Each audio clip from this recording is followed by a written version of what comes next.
मित्रांनो, सर्वांना जय जिजाऊ. मागच्या आठवड्यामध्ये आम्ही केलेल्या आव्हानानुसार आमच्याकडे जे काही 3 गरीब घरच्या मुलींची जी स्थळं प्राप्त झालेली आहेत, तर त्याविषयीची माहिती या व्हिडिओच्या माध्यमातून देण्याचा आमचा हा प्रयत्न आहे. कम्युनिटी गाईडलाईन नुसार बऱ्याच गोष्टी ह्या उघडपणे बोलता येत नाहीत. मात्र हे सांगत असताना प्रत्येक वेळी आम्हाला आमच्या लग्न अक्षदाची हेतू, उद्देश आणि भूमिका हे सांगणं या ठिकाणी आवश्यक वाटतं.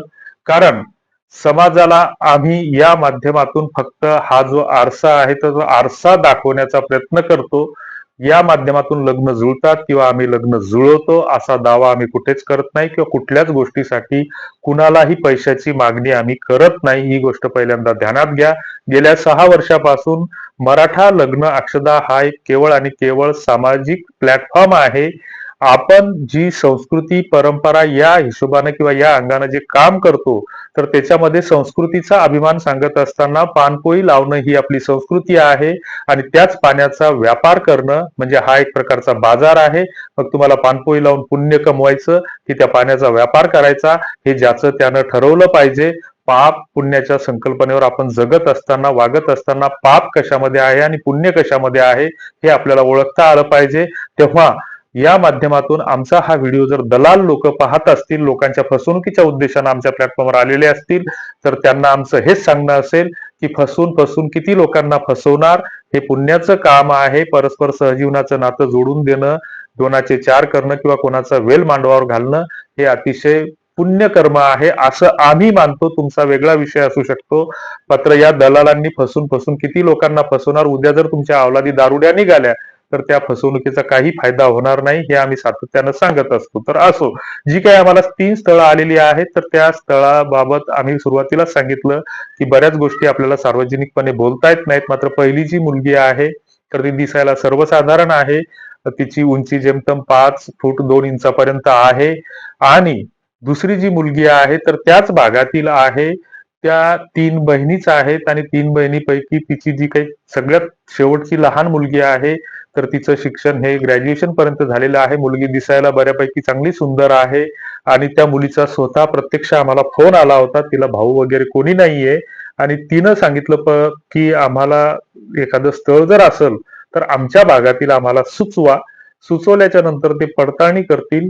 त्याच्यासाठी कुणाचीही फसवणूक होण्याचं किंवा कुणालाही पैसे देण्याची काही गरज नाही. सुरुवातीचं जे मी स्थळ सांगितलेलं आहे 5 फूट 2 इंचापर्यंत जी उंची आहे तर ती मुलगी मामाकडे राहते.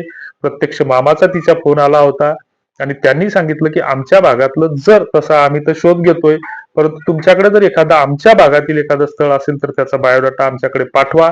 त्यांना ते स्थळ कुठलं हवंय, कसं हवंय, त्यांना सुद्धा त्यांच्याच लेवलचं गरिबीतलं स्थळ हवंय. त्यांना फक्त त्या स्थळाकडून कुठलंही काहीही मिळणार नाही. मुलीचा मामाच त्याचं लग्न करून देणार आहे.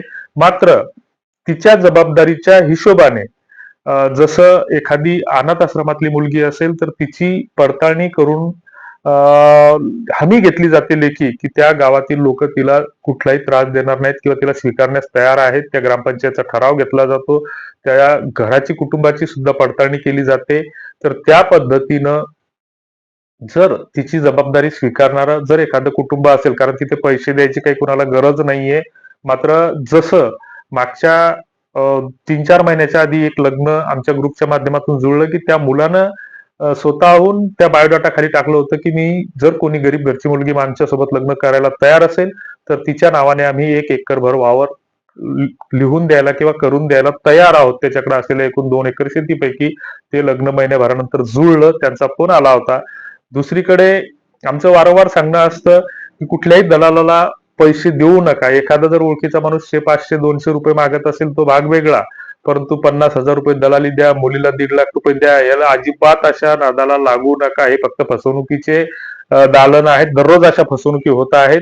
हा, मुलीला जर एखादा 1.5 लाख रुपये मागत असतील तर त्याला म्हणायचं 3 लाख रुपये देतो, परंतु आपण रीतसर कोर्टात अग्रीमेंट करू, नोटरी करू की हे पैसे मुलीच्या नावाने आम्ही फिक्स टाकतो आणि 1 वर्षभर तिने व्यवस्थित संसार केल्याच्या नंतरच त्या पैशावर त्या दोघांचा अधिकार चालेल. असं काहीतरी लिखापडी करा. बाकी असे कुणालाही पैसे देऊ नका. आणि तिसरं जे स्थळ आहे तर ते आमच्याच भागातील आहे. आमच्याच भागातील आहे म्हटल्यावर मला जे ओळखणारे लोक आहेत तर ते लोक डायरेक्टली मला संपर्क करू शकतात. ती गरीब घरची मुलगी आहे. त्याच्यानंतर या स्थळांसोबत कसा संपर्क करायचा याबाबतची जी काही माहिती आहे, त्यांचे फोटो किंवा परिचय किंवा अजून विस्तृत जी माहिती आहे, तर तुम्हाला जे काही खाली जॉइन बटन दिसतं, तर ते जॉइन बटन त्याच्यासाठी तुम्हाला क्लिक करावं लागेल. त्याच्यासाठी तुम्हाला आमचं मेंबरचं सबस्क्रिप्शन घ्यावं लागेल. कारण ह्या कम्युनिटी गाईडलाईन नुसार आणि सामाजिक सभ्यतेच्या नुसार मराठा लग्न अक्षता कुणाचेही बायोडाटे कुणालाही परस्पर शेअर करत नाही किंवा कुणाचेही मोबाईल नंबर कुणालाही परस्पर देत नाही. हे आम्ही गेल्या 6 वर्षापासून सांगतो आहोत. कारण ह्या कम्युनिटी गाईडलाईन्स आहेत, सामाजिक सभ्यतेचे निकष आहेत. ते निकषाचं आम्ही तंतोतंत पालन करण्याचा प्रयत्न करतो. तुर्तास धन्यवाद.